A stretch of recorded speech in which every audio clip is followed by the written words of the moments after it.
Hello and welcome to me in my raw, natural state of should be getting ready for work but still in Popeye pajamas. Today for you, I have another book haul because life is hard and I was having a real tough day yesterday and I was like, you know what I need to do? You know exactly what will make me feel better? Going to Value Village and buying a lot of books. And sometimes when I go there, which is what I was expecting to happen, there's just like nothing there that I really desire. However, when I went this time, it was just full of everything I have been wanting and dreaming about for years. And so I have about 10 books today. Had a good solid like 8 other ones that I left. Rest in peace. I'm gonna start from the bottom of the pile because I have them arranged by size because I'm a size queen, except that I'm not at all. So the first book that we have is The Polished Hoe by Austen Clark, which I saw Dee Dee from Brown Girl Reading talking about on her channel earlier this year. I think it was in April. She did a read along. Looks very good. Covers a lot of important things. Also Canlit. Look forward to it. Next, I have this Everyman's Library edition of Pride and Prejudice by Jane Austen. So I have read Pride and Prejudice. I think this is the only Jane Austen book I've actually read, but I read these when I loved all the movie adaptations of them, like Sense and Sensibility with Ellen Rickman, Kate Winslet, so good.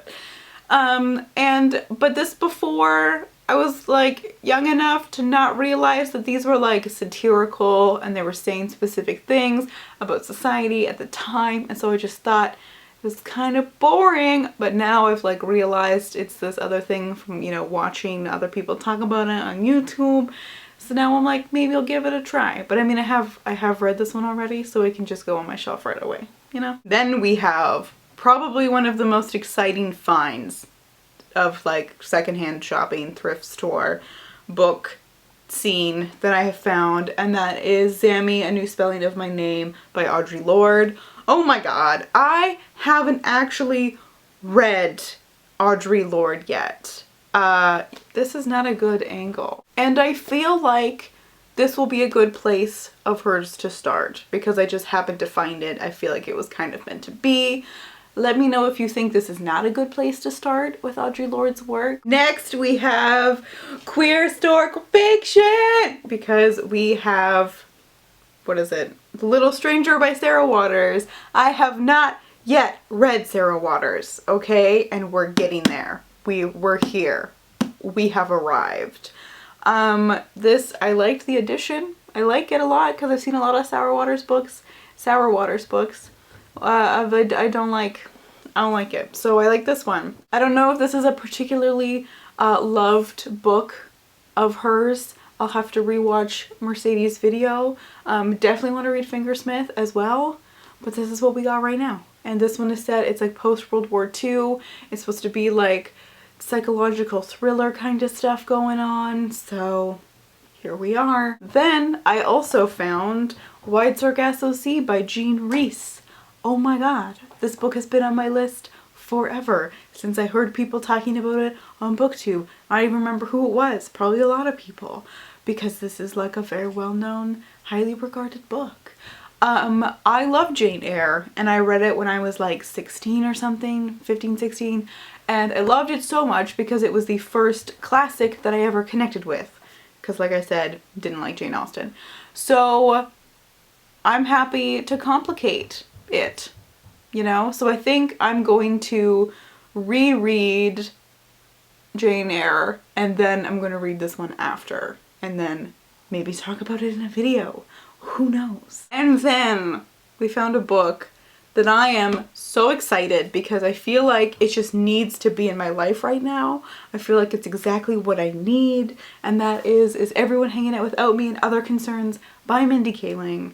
I have been rewatching The Office and just reigniting my passion for Mindy Kaling, And I know that her newest book is also supposed to be really good.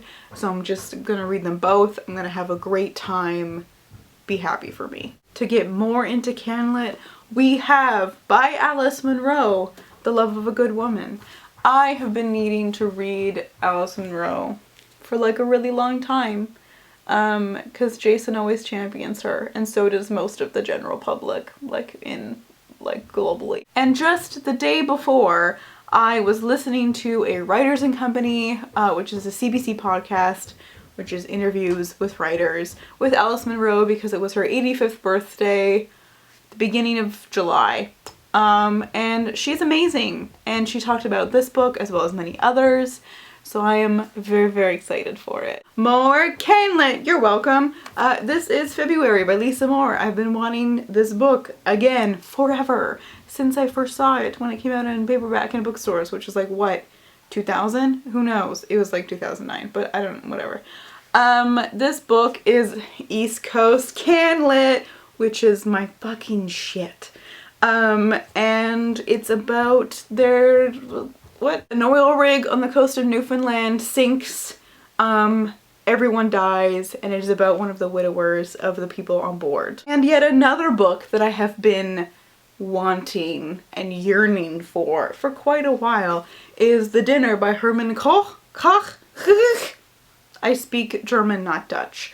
And this is supposed to be, it's like a psychological thriller kind of a book, where from my understanding there are two sets of parents at a dinner and each child has been involved in this like horrific thing, and it's the parents like dancing around the conversation and this like underlying scary shit. Lastly, to round this whole experience out, we have another CanLit that I never heard of before, and I'm so glad I found it, and that is The Jade Peony by Wei Sin Choi.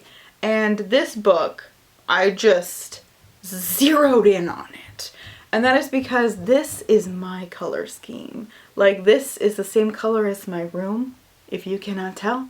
Teal is my favorite color, and I always do this combination by accenting it with either red or orange. So I was just like, hello color scheme, I see you.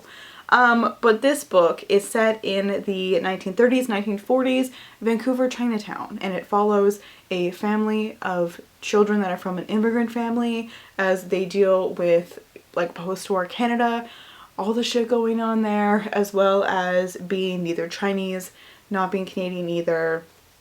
It seems amazing and wonderful, and will be part of upcoming CanWeeks. Let's talk about CanWeeks for a second, because, okay, I'm one of those people who I get excited about lots of projects and I want to do lots of things, and then I set a lot of arbitrary like deadlines and places to do them, and then I get stressed out about those deadlines even though I was the one who set them and created them. And so I'm feeling a little bit like that with CanWeeks, because it is still something that I want to do, but I don't want to make it seem like it's work for me, right? Because this is supposed to be fun. This is one of the fun things that I do in my life. One of the like 3 fun things. So, I mean, they're coming, but I'm also one of those people who I need to process books for a really long time before I'm ready to talk about them. So I'm feeling like this fall, we're gonna get some CanWeeks. Alright, so I mean, stay tuned for that, as well as many other stuff that I've promised in videos that I'm now starting to finally be able to do. So this is all just so exciting. I'm offended by this color balance happening right now.